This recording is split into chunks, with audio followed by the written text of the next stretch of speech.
Nama saya Jud Janeta Shalwa Al-Rasid.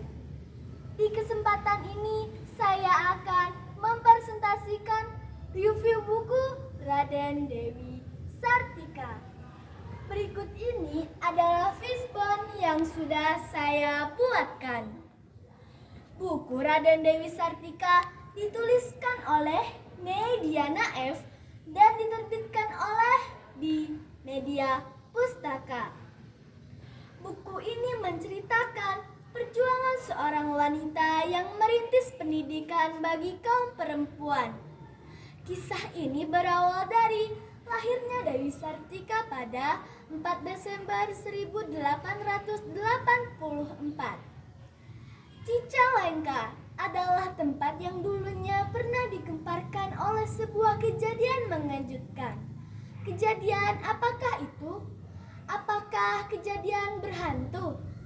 Tidak. Meski buku ini menceritakan kisah lawas, ceritanya jauh dari kesan mistis.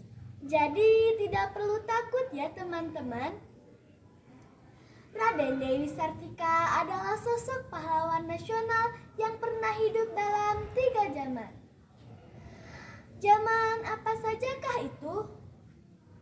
Yang pertama, zaman kolonial Belanda. Kedua, masa pendudukan Jepang. Dan terakhir, masa kemerdekaan. Raden Dewi Sartika adalah keturunan priai, sehingga kebutuhannya selalu terpenuhi. Hidup dengan nyaman, jauh dari kesengsaraan. Orang tuanya menyekolahkan Dewi Sartika di sekolah Belanda. Lantas, mengapa Dewi Sartika harus berjuang yang gigih? Ternyata hampir semua kaum Hawa kala itu buta huruf. Kira-kira apa ya penyebabnya? Apa jangan-jangan terlalu banyak rebahan? Atau terlalu sering galau? Karena pada zaman dahulu kolonial Belanda menurunkan aturannya itu wanita dilarang bersekolah sebab melanggar aturan. Daripada penasaran, yuk tancap gas baca bukunya. Di buku ini pula diceritakan awal mula Dewi Sartika bertemu sang suami yaitu Raden Agah. Mereka sama-sama memperjuangkan untuk membuat sekolah perempuan.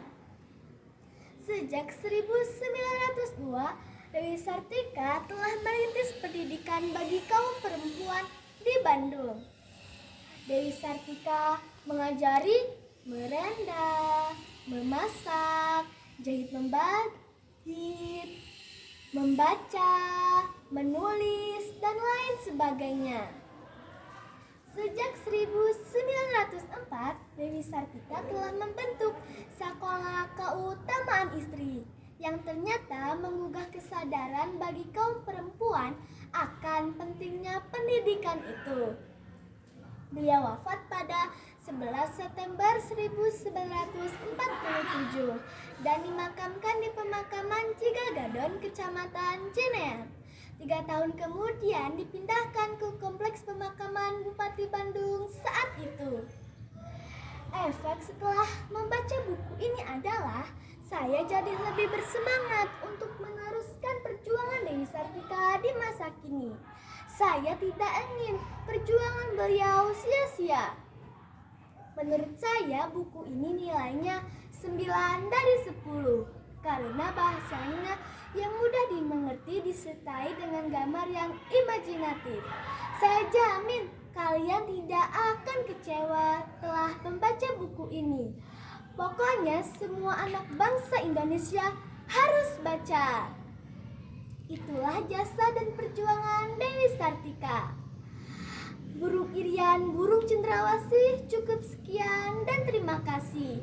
Salam literasi.